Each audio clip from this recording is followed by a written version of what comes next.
योग युक्त मुनिर्ब्रह्मा नचे नचिरेनादि गच्छति।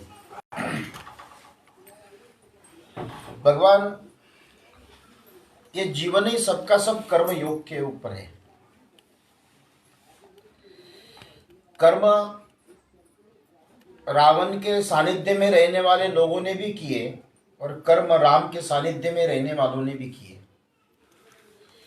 कर्म युधिष्ठिर के साथ में रहते हुए या दुर्योधन के साथ में रहते हुए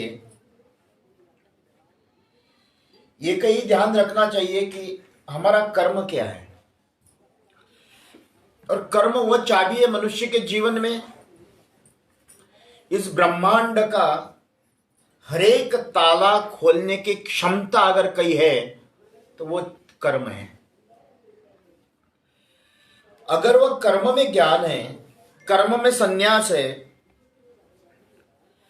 तो निश्चित रूप से वो अपने आप कर्म रूपी रास्ते में व्यक्ति अगर चल जाए तो उसको परमार्थ रूपी शिखर या मोक्ष रूपी सागर उसको अपने आप प्राप्त होता है। साधन धाम मोक्ष करी द्वारा, तुलसी बाबा कहते हैं, साधन मतलब अपने जीवन में सबसे बड़ा अपना कर्म है। कर्म का मतलब यह होता है कि हम लोग देखते हैं कि आप जो भी संसार में कोई एक्टर एक एक्टिंग करता है तो वो 100% अपना देने का प्रयत्न करता है, वो उसका कर्म है। गुजराती में कहावत बड़ी अच्छी है, जिनो काम तेनो करो, दूजा करो, गोता खाओ। तो चाहे किसी भी जीवन में आप अगर रहते हो, उस जीवन में ज्ञानात्मक कर्म करते हुए अगर आप चलोगे, जैसे अंधेरे में लाइट जलाकर चलोगे तो रास्ता दिखता है, इसी तरह से कर्म में आप ज्ञान रूपी प्रकाश के साथ अगर आप चलोगे तो ये रास्ता धीरे धीरे आपको तय कर देता है। इसलिए भगवान कहते हैं, अर्जुन, इन सभी का अपने जीवन में जो भी आश्रय है। अब क्या है कि संसार में ये नहीं हुआ, वो नहीं हुआ, ये प्राप्त करना है, वो प्राप्त करना है, थोड़ी सी चीजों के लिए मनुष्य बहुत दुखी और पीड़ित होता है। संसार के वस्तुओं से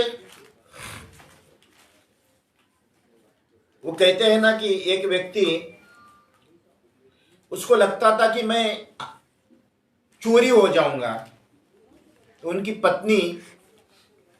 पत्नी ने उसके पैर में धागा बांध दिया। उन्होंने कहा कि यह धागा जब तक है तब तक आप चोरी नहीं हो जाओगे। एक दिन अचानक बाजार गया, किसी का पैर उस धागे के ऊपर लग गया होगा और धागे पे लगते ही धागा टूट गया। ये चिल्लाने लगा, मैं चोरी हो गया, मैं चोरी हो गया, मैं चोरी हो गया। पूरा बाजार एकत्रित हुआ। कैसा मूर्ख आदमी अपने आप को चोरी। किसी ने आकर उसके पत्नी को बताया कि तुम्हारे पति को भ्रम हो गया।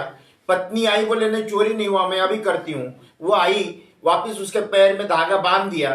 पत्नी ने कहा, देखो धागा देखती, हाँ मैं ठीक हूं, नहीं चोरी हुआ। ये हमारे जीवन का सिद्धांत है। सांसारिक ये उसी धागे के जैसा है, या साधना भी उसी धागे की जैसा है। उस धागा है तो आप ठीक है, नहीं है तो आप खत्म हो गए, दुनिया समाप्त हो गई। यहां तक ही धागे तक ही दुनिया सीमित है। यही पुत्र, परिवार, समाज, संपत्ति, माता पिता, पद, पैसा, प्रतिष्ठा, इस जगत में आपने जो मनोभाव के साथ किए हुए संकल्पों को पूर्ण करना, ये आपको पूर्ण मानते हो। नहीं होना तो उससे लिए आप दुखी मानते हो, जबकि ये कोई साधन नहीं है। ठीक है, लेकिन इसमें भी अगर आपने कोई व्यापार में काम किया है तो व्यापार को कैसे सफल करना, ये भी आपका एक संन्यास और कर्म है। भगवान ने कहा, संन्यासस्तु महाभाव दुखम मापनोति योगता योग युक्त मुनिर्ब्रह्मा नचिरेनादि गच्छति। उसमें नाना प्रकार के खटपट में उस धागे जैसे व्यक्ति अपने जीवन में प्राप्ति हो जाए तो प्रसन्न होता है, और वियोग हो जाए तो दुखी हो जाता है, चाहे कोई भी हो। आप अपने शरीर के आश्रय के साथ में, शरीर के संबंध के जितने भी रिश्ते हैं, चाहे पद, पैसा, प्रतिष्ठा, परिवार, समाज, वहां तक आपका दायरा वहां तक ही है, जबकि ये वो वहां तक नहीं है, वो तो परमात्मा तक है। उस परमात्मा का दायरा जब व्यक्ति समझता है, और उस व्यक्ति के लिए कभी भी कोई भी रास्ता दुर्लभ नहीं है, दुर्जय नहीं है, सहज है। इसलिए भगवान ने 6वें श्लोक में कहा, अर्जुन, तो 7वां श्लोक भगवान कहते हैं, योग युक्त विशुद्धात्मा विजितात्मा जितेंद्रिया सर्वभूतात्म भूतात्मा कुर्वन्नपि न लिप्यते। कितनी अच्छी बात कहा। और जब व्यक्ति माया, मोह, इन सभी चीजों से मन को हटा देता है, अब एक एक्टिंग की तरह अगर आप संसार में रहोगे, एक्टिंग की तरह अगर आप संसार में रहते हो, जैसे एक्टर को कहा कि रोना है तो रो दिया, हंसना है तो हंस लिया, मारना कूटना है तो मारना कूटना कर दिया। जो उसको स्क्रिप्ट लिखी हुई रहती है, उस स्क्रिप्ट अनुसार एक एक्टर अगर एक्टिंग करता है तो एक्टिंग अच्छी लगती है। परमात्मा कहते हैं कि उस एक्टर की तरह ही इस संसार में रहते हुए एक्टिंग करो, उसकी आभा प्रभा आपके मन बुद्धि पे मत आने दो।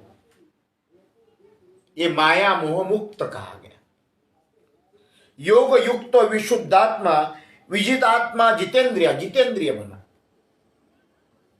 अब एक्टर को यह रहता है कि मुझे मुक्का मारना है, अगर वो असली में मुक्का मार दे तो आदमी तो मर जाएगा, लेकिन वहां तक ले जाता है, खाली स्पर्श करता है। उसको इतना अपना सेंस ऑफ ह्यूमर इतना जागृत रहता है कि मुक्का उसको छाती तक ले जाना है, छाती में नहीं लगना चाहिए। ये उसका, जिसको हम सिक्स सेंस कहते हैं, अंतर मन में जागृत रहते हुए मुक्का वहां तक ले जाता, लगने नहीं देता है। लेकिन आप पिक्चर में देखो, धाड़ दे वो नीचे गिर गया, उसने नाटक किया। इसी तरह से कोई भी कर्म जब आपकी बुद्धि जागृत अगर हो जाए, उस तरह से अगर आप कर्म करोगे तो आपको माया मोह से मुक्त हो जाओगे। लेकिन उसमें माया मोह से मुक्त होना, अब ये नहीं कहना है कि आप घरदार परिवार छोड़कर सन्यासी बनो, भाई साधना करो। आप ग्रस्त जीवन में हैं तो 10 घंटे ऐसा व्यापार करो, ऐसा व्यापार करो कि आपके जैसा, लेकिन उसमें अंतर मन में आपको यह भी पता होना चाहिए कि सुबह से शाम तक, भले ही आप सुबह से शाम तक ये 2 लाख रुपए का व्यापार समझकर गए, अगर 50,000 का हो गया तो दुख नहीं मनाना, ये आपके हाथ में नहीं है। कल और उसके लिए प्रयत्न करेंगे। अब वो 50,000 रुपए का क्यों हुआ, इसका रात भर दुख मनाने से व्यापार तो आएगा नहीं। उसके ऊपर झगड़ा करने से, तनाव करने से, परिवार में एक के ऊपर आरोप लगाने से उससे होना क्या है भाई। उतना 50,000 रुपए का ही व्यापार था, अब नहीं हुआ है तो उसमें परिवार वाले दोषी क्या है, उसमें आपका दोष क्या है।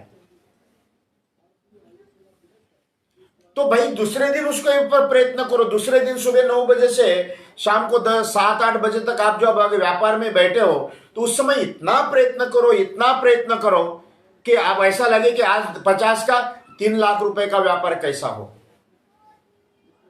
लेकिन घर में अगर आ जाए तो ये मोह माया मुक्तता बताइए भगवान। ये बुद्धि अगर आपकी जागृत हो जाए तो ये योग युक्त विशुद्धात्मा विजितात्मा जितेंद्रिया सर्वभूतात्म भूतात्मा कुर्वन्नपि न लिप्यते। उसमें किसी की भी प्रकार से कोई भी कार्य में आपकी लिप्तता नहीं है, निर्लिप्तता है, निष्प्रहता है।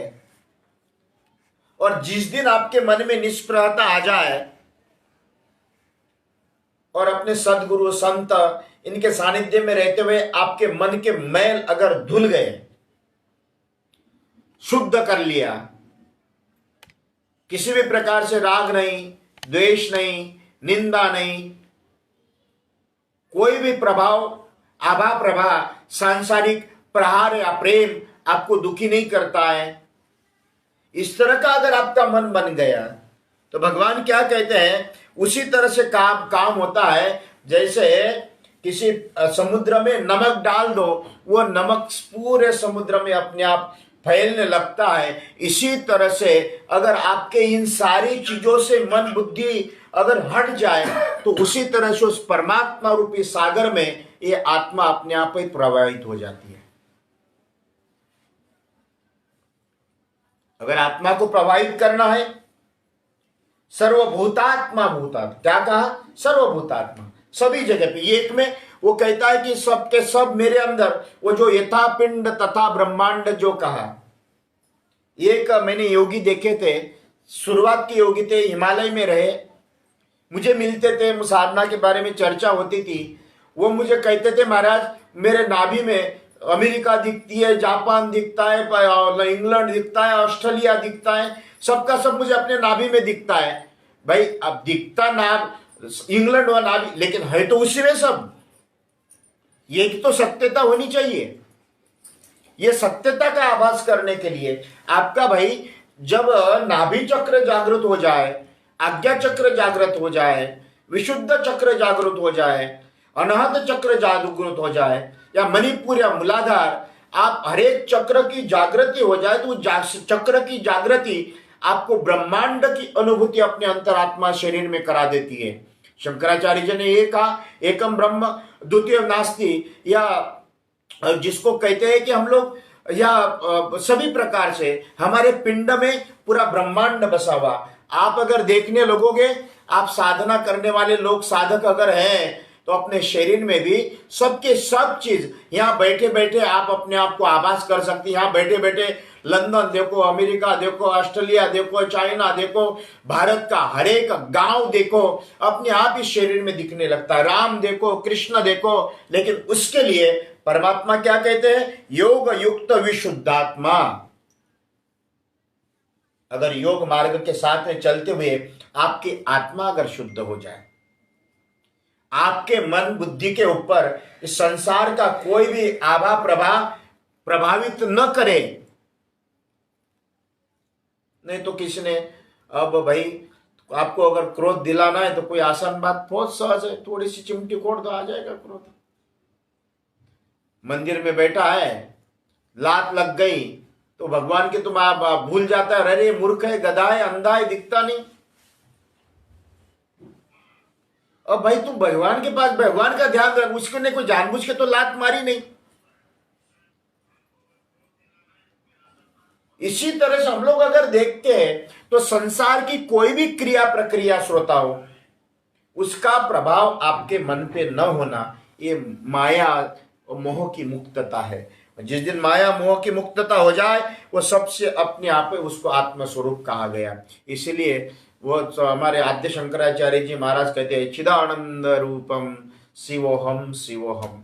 आप अपने आप में ही उस महात्मा क्यों कहते हैं, महापुरुष क्यों कहते हैं, उस समाधि में, उस अवस्था में गए हुए महापुरुषों के हम लोग दर्शन क्यों करते हैं? क्योंकि उन्होंने अपने उस तत्व को उस परम तत्व में प्राप्त करा दिया। आप समुद्र में कितनी भी नदियां गई, उसमें समुद्र में गई हुई नदियों को समुद्र ही कहा जाता है। इसी तरह से जब आत्मा परमात्मा में इस मोह माया से मुक्त होकर अगर समर्पित कर दे, तब जाकर उसको महात्मा की उपाधि प्राप्त होती है। वही संत है, वही साधु है। इसी तरह से उस परात्पर परमात्मा ने अर्जुन से कहा कि अर्जुन, इस तरह के अगर भावत वो सन्यासी है, वो किस तरह से फिर उस जगह पे जाकर, जैसा एक डायरेक्टर एक्टर से काम करवाता है, इसी तरह से हमारी मन बुद्धि डायरेक्टर बनकर शरीर इंद्रियों के द्वारा जो भी कर्म करोगे, तो फिर उस कर्म की लिप्तता उस व्यक्ति के जीवन में नहीं रहती है। इसलिए कुर्वन्नपि न लिप्यते, भगवान ने क्या कहा? सर्वभूतात्म भूतात्मा, किसी भी प्रकार से उसकी लिप्तता नहीं रहती, फिर वह कुछ भी हो, फिर रोना भी लगे। वो कहते हैं ना कि एक हमारे बड़े विद्वान संत अखंडानंद जी आकर होकर गए, बड़े विद्वान, वेदों के शास्त्रों के, मथुरा में उनका बड़ा आश्रम है। अब एक ग्रस्त व्यक्ति उनके पास आया और आते ही जो जोर जोर से रोने लगे, पूरा आश्रम की आवाज आने लगी। अब वो चुप ही नहीं हुए, महाराज उनको चुप कराने लगे, चुप नहीं हुए तो महाराज ने उससे भी दोगुना आवाज में रोना चालू कर दिया। अब समझ में नहीं आया, उसमें जैसा ही देखा कि उसके दोगुना रोने लगे तो वो चुप हो गया। पूरा आश्रम, तो लोगों ने पूछा आप क्यों रो रहे? तो बोले ये रो रहा है। तो ये क्यों रो रहा है? संसार के कारण रो रहा है। तो बोले महाराज इसको क्यों, आपका रोने का कारण क्या है? तो मेरा कारण एक ही है, मैं अपने मन को जागृत करते हुए इसका चुप करना था, इसलिए मैंने रोना। इस तरह का अगर आप आत्म साक्षी भाव रखकर अगर आप बुद्धि इंद्रियों के द्वारा अगर करोगे तो एक नाटक माना जाएगा, लेकिन उसको उस तरह से संदेश दिया जाता है। परमात्मा कहते हैं कि अर्जुन इसलिए योग युक्त विशुद्धात्मा, इसीलिए अपने जीवन में इतना जरूर करे, आत्मा तो शुद्ध ही है, सिद्ध भी है, मन भी सिद्ध है, बुद्धि भी सिद्ध है, इंद्रिय भी सिद्ध है, लेकिन इसके लिए आप अपने जीवन में जो इंद्रिय, इन संसार में जो लिप्तता है, उस लिप्तता के कारण अशुद्ध है। जिस दिन ये इंद्रिय मन बुद्धि आत्मा में समाहित हो जाए तब जो अपने आप ही विशुद्धात्मा हो जाती है।